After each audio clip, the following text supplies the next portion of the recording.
ভয়াবহ নদী ভাঙনের কবলে ভোলার মেঘনা তেঁতুলিয়ার তীরবর্তী এলাকা। নদীতে বিলীন ঘরবাড়ি, রাস্তাঘাট ও ফসলি জমি সহ বিভিন্ন স্থাপনা, সবকিছু হারিয়ে নিঃস্ব শত শত পরিবার। সবচেয়ে বেশি ক্ষতিগ্রস্ত সদর উপজেলার শিবপুর রাজাপুর ইউনিয়নের বেশ কিছু এলাকা। একইভাবে তমিজউদ্দিন, তুলাতুলি, ইলিশা, রাজাপুর সহ বিভিন্ন এলাকায় নির্মিত সিসি ব্লকের বড় অংশ ধসে গেছে। জিওব্যাগ ফেলে ভাঙন রোধের চেষ্টা করা হলেও কাজে আসছে না তেমন।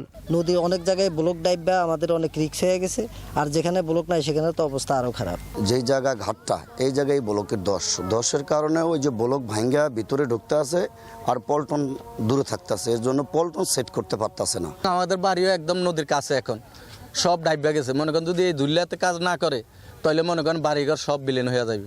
জেলার প্রায় ৩৩৪ কিলোমিটার জুড়ে নদীর তীর, এর মধ্যে ৪০টি পয়েন্টে অন্তত ১১০ কিলোমিটার এলাকা ভাঙন প্রবণ। অথচ নদীর তীর সংরক্ষণ প্রকল্পের আওতায় মাত্র ৪২ কিলোমিটার অংশ। এতে বিশাল এলাকা রয়েছে ভাঙনের ঝুঁকিতে। আতঙ্কে দিন পার করছেন নদী পাড়ের অসংখ্য মানুষ।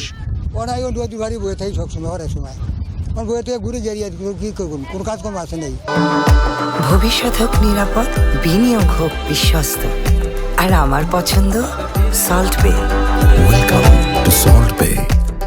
যদি সরকারিরা কোনো ব্যবস্থা না করে তাহলে আমরা পাবলিক থাকার মতো স্থান নাই, ভোলাবাসীর খুবই অবনতি হবে। পানি উন্নয়ন বোর্ড বলছে, ভোলাকে নদী ভাঙনের কবল থেকে রক্ষায় প্রায় ১,০০০ কোটি টাকার ২টি প্রকল্পের কাজ চলমান। প্রক্রিয়াধীন আছে আরও একটি বড় প্রকল্পগুলোর কাজ শেষ হলে ভাঙন অনেকটাই নিয়ন্ত্রণে আসবে। সিসি ব্লক ভাঙনের যে ঘটনা, এটা ডিজাইনটা এভাবে করা যে সিসি ব্লকগুলো একা একা ভেঙেই স্লো বিল্ড আপ হবে এবং নদীর তীর সংরক্ষণ কাজটা বাস্তবায়ন করবে। ৪ কিলোমিটার নদী তীর সংরক্ষণ কাজ, ৬ কিলোমিটার বাঁধ পুনর্বাসন কাজ অন্তর্ভুক্ত করা হয়েছে। এই প্রকল্পটি প্রাকৃত ব্যয় প্রায় ৬৮৬ কোটি টাকা। প্রকল্পের অনুমোদন হলে ব্লকের কাজ বাস্তবায়ন করে ভাঙনকে সম্পূর্ণরূপে প্রতিরোধ করা যাবে বলে আমরা আশা রাখি। স্বাধীনতার পর গত ৫৪ বছরে জেলার ২৫৬ বর্গ কিলোমিটার এলাকা নদীগর্ভে বিলীন হয়েছে। এখনও প্রতি বছর ভাঙনের কবলে হারিয়ে যাচ্ছে গড়ে ১ থেকে ২ বর্গ কিলোমিটার। One national desk.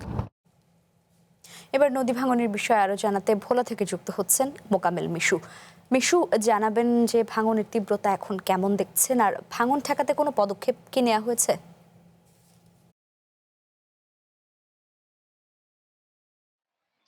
জান্নাত, এই গত কয়েকদিনের ক্রমাগত ভাঙনে কিন্তু দিন দিনই ছোট হয়ে যাচ্ছে ভোলার মূল ভূখণ্ড। আমি এই মুহূর্তে রয়েছি যে ভোলার শিবপুর এলাকায়, এখানে কিন্তু ব্যাপক ভাঙন হচ্ছে। এই ভাঙনের কারণে কিন্তু বহু ঘর বাড়ি ইতিমধ্যে বিলীন হয়ে গেছে, অনেক মানুষ নিঃস্ব হয়ে গেছে। এখানের অনেক শিক্ষা প্রতিষ্ঠান সহ অনেক স্থাপনা ইতিমধ্যে নদীগর্ভে বিলীন হয়ে গেছে। স্থানীয় যে সমস্ত লোকজন রয়েছে তাদের সাথে আমার কথা হয়েছে। এভাবে মানে ভাঙন যদি চলতে থাকে, অচিরেই ভোলা শহরেও এই বর্ষাতে পানি আসার সম্ভাবনা রয়েছে। কারণ যে বন্যা নিয়ন্ত্রণ বাঁধ রয়েছে, সেই বাঁধের থেকে নদী একদমই কাছাকাছি চলে আসছে, যে কারণে নদীতে যদি এইভাবে ভাঙন বন্ধ না হয় তাহলে কিন্তু আসলে ভোলার যে শহর রক্ষা বাঁধ, সেই শহর রক্ষা বাঁধও হুমকিতে রয়েছে। আর এই শহর রক্ষা বাঁধ যদি কোনোভাবে ভেঙে যায় তাহলে ভোলা একদম মূল শহরে পানি ওঠার সম্ভাবনা।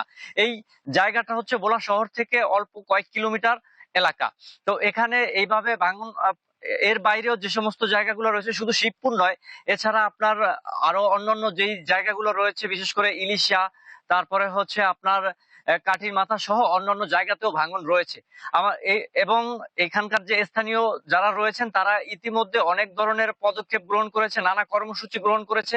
তারা এর আগেও যে পানি উন্নয়ন বোর্ড রয়েছে সেই বোর্ডের অফিস এবং রাস্তাঘাট সহ বিক্ষোভ করেছে।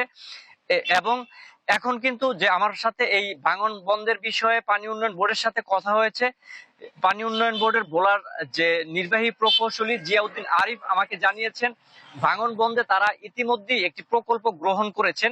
সেই প্রকল্পটি পরিকল্পনা কমিশনে প্রক্রিয়াধীন অবস্থায় রয়েছে।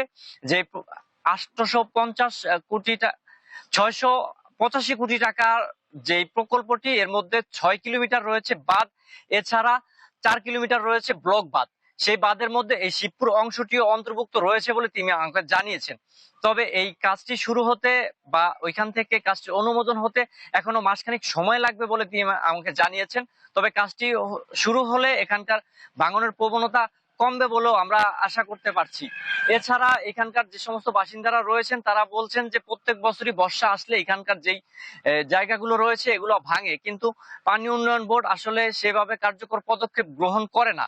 তারা যখন পদক্ষেপ গ্রহণ করে এক অংশে কাজ করলে অন্য অংশে আবার ভাঙন দেখা দেয়, কিন্তু এই ক্রমাগত ভাঙন যদি বন্ধ না করে তাহলে এখানকার মানুষের মানে পুরোপুরি নিঃস্ব হয়ে যায়। কারণ ভাঙনের কারণে কিন্তু যখন একদম ভিটা মাটি হারিয়ে অনেক পরিবার নিঃস্ব হয়ে ভোলাও ছেড়ে চলে অন্যত্র চলে গেছেন ভিটে মাটি হারিয়ে, এখনো পর্যন্ত যে সমস্ত বসতিগুলো রয়েছে তারাও খুবই আতঙ্কে দিন কাটাচ্ছেন। বিশেষ করে যে কোনো ধরনের ঝড় জলোচ্ছ্বাস সহ যে কোনো ঘূর্ণিঝড় বা যে কোনো প্রাকৃতিক দুর্যোগে ভোলার মানুষ কোনো না কোনো ভাবে ক্ষতিগ্রস্ত হয়, কারণ ভোলাটা একটা প্রাকৃতিক দুর্যোগ প্রবণ এলাকা। এখানে যে কোনো পরিস্থিতিতেই ভাঙন হলে আসলে এখানকার মানুষ ক্ষতিগ্রস্ত হয়। তো সেই ক্ষেত্রে যদি পানি উন্নয়ন বোর্ড কার্যকর পদক্ষেপ গ্রহণ না করে এখানকার মানুষের জন্য আসলেই এটা খুবই একটা ঝুঁকিপূর্ণ অবস্থা তৈরি হবে। তাই পানি উন্নয়ন বোর্ডের প্রতি এখানকার মানুষের আশা যে খুব দ্রুতই যাতে তারা ভাঙন বন্ধে কাজ করে। জান্নাত।